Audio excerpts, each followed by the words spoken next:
Congratulations, you've made it to Chuckles the Rocket Dog. Yahoo, third book. The first half of chapter 1 has to do with exponents. So 1.1 through 1.4 has all to do with exponents.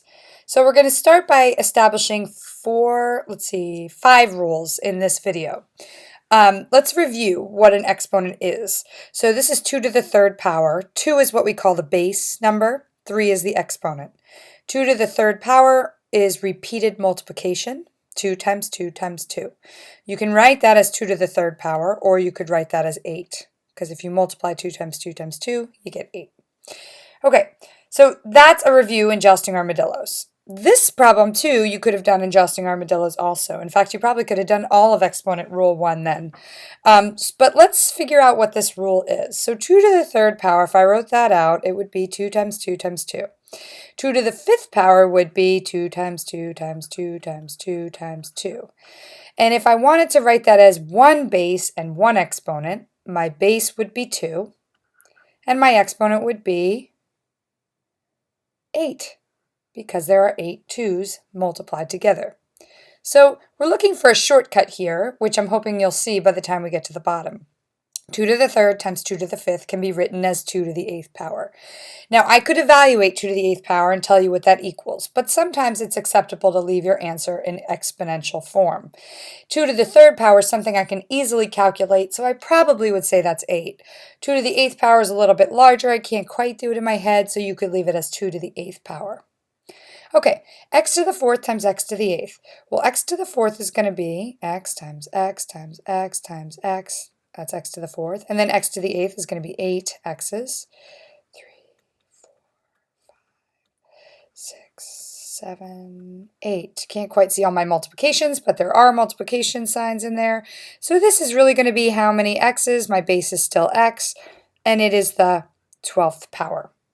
Okay, so do you see the relationship between my problem here and my answer? The base is going to stay 2, and the exponent is going to be basically 3 of them here, 5 of them here. Now there's 8 of them, so we're adding the exponents. 2 plus 3 is 5. No, I didn't say that right. 3 plus 5 is 8, and 4 plus 8 is 12. So now let's look at this last problem. This is a little bit more complicated. This one becomes 3 times x to the 6th power, okay?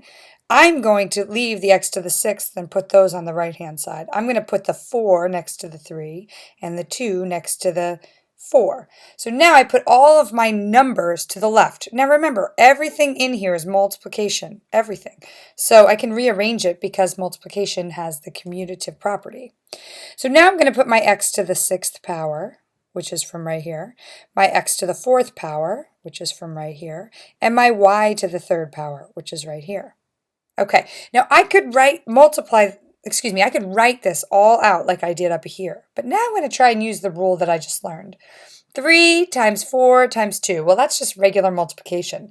That just gives me 12 times 2, or 24.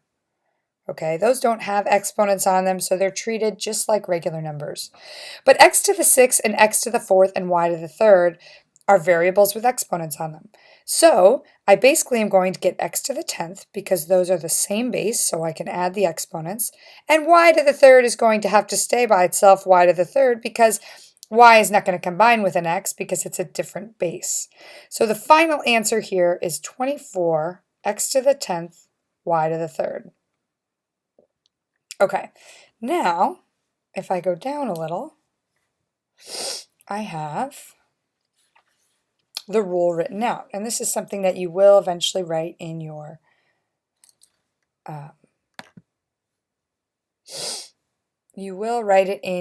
book or in your notes.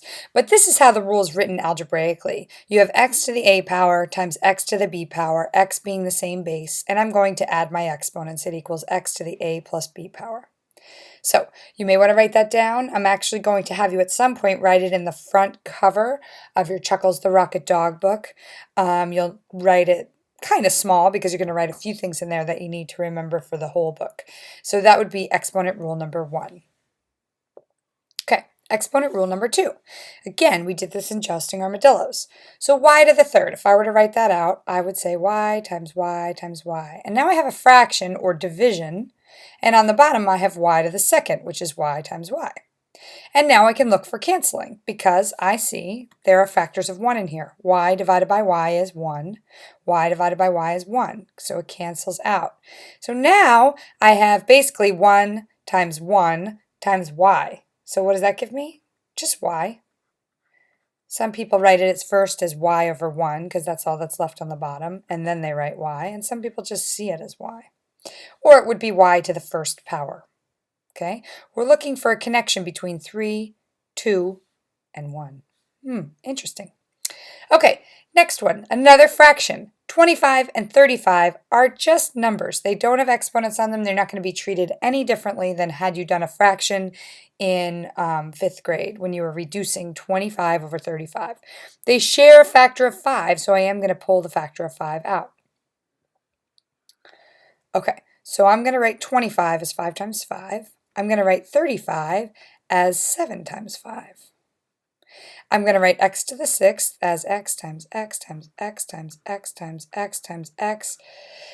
And then y to the 4th, y times y times y times y. Fraction bar.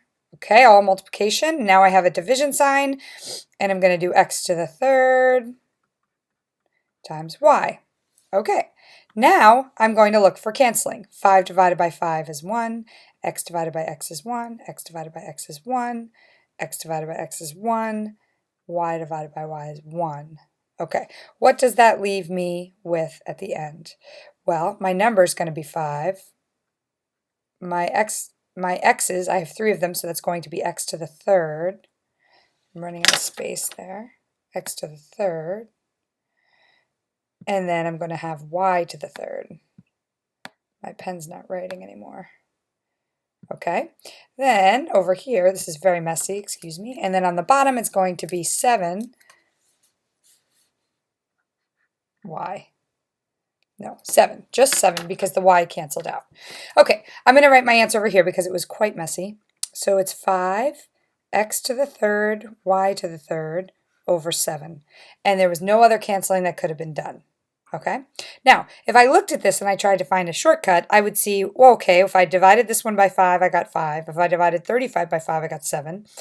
X to the 6th on top, x to the 3rd on bottom. That means I'm going to have 3 extra x's on top after I do the canceling, x to the 3rd. And y to the 4th on top, y on bottom. It means I'm going to have 3 extra y's on top when I'm done. And it does matter if they end up on the top or the bottom. That actually is very important. Okay, now let's do our next one. 8x to the 5th. 8xy to the 5th, z, over 16xy to the 2nd. Okay, let's try and do this one the faster way. 8 and 16. Basically, if I divide a factor of 8 out, I will have 1 over 2. If I have 1x on top and 1x on bottom, they're both going to cancel. So I'm not going to have an x in my answer at all. If I have y to the 5th on top and y to the 2nd on bottom, I know I'm going to have 3 extra y's on top. Basically, 5 minus 2 is 3. And then z didn't have anything to cancel with, so I basically recopy the z, and I'm going to cross my z so it's not confusing. So I have 1 y to the 3rd z over 2, and I could just write it as y to the 3rd z over 2. Okay, so if I wanted to go ahead and write a rule for that, this is going to be the second rule. It's going to look like a subtraction problem. Let's move it up a little bit. Okay, x to the a over x to the b. They have the same base. We're dividing. I'm going to subtract the exponents, a minus b. The base will stay the same, x. Now remember, those numbers 8 and 16, they had nothing to do with exponents. That was just like the fraction, 8/16. So that's why it ended up being written as 1/2 in the answer, because it was in its most reduced form. Okay, exponent rule number 3. If I have something in parentheses and it's taken to another power, this is a power to another power, let's see what happens. So I'm going to write x to the 2nd to the 4th power. Okay, x to the 2nd, y to the 5th to the 4th power. So that means basically I'm going to write 4 of these. X to the 2nd, y to the 5th. X to the 2nd, y to the 5th. X to the 2nd, y to the 5th. X to the 2nd, y to the 5th. So that's 4 times, right? Repeated multiplication. And guess what? Everything in here is multiplication. Multiply, multiply, multiply, multiply, multiply, multiply, multiply.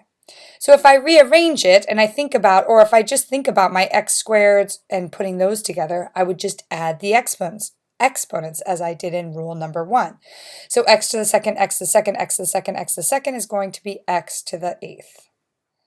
Y to the 5th, y to the 5th, y to the 5th, y to the 5th, y to the 20th. Now, again, I'm looking for a shortcut here. X to the second to the 4th power, a power to a power, I'm getting 8, x to the 8th. Y to the 5th to the 4th power, I'm getting y to the 20th. Do you see the rule? Maybe. Well, let's take a look at the next one. If I have 2 to the 3rd, y to the 2nd to the 6th power, I'm going to write that 6 times. 2 to the 3rd, y to the 2nd. 2 to the 3rd, y to the 2nd. 2 to the 3rd, y to the 2nd. 2 to the 3rd, y to the 2nd. 2 to the 3rd, y to the 2nd. 1, 2, 3, 4, 5. 2 to the 3rd, y to the 2nd. Oh my goodness, I don't want to do this every time. So do you see a shortcut here? 2 to the 3rd, I have it 6 times, so it's going to be 2 to the 18th. Oh, I just multiplied 3 times 6. Y to the 2nd 6 times is going to be y to the 12th. Oh, I just multiply 2 times 6, and I come up with my answer. So this is the power to the power rule.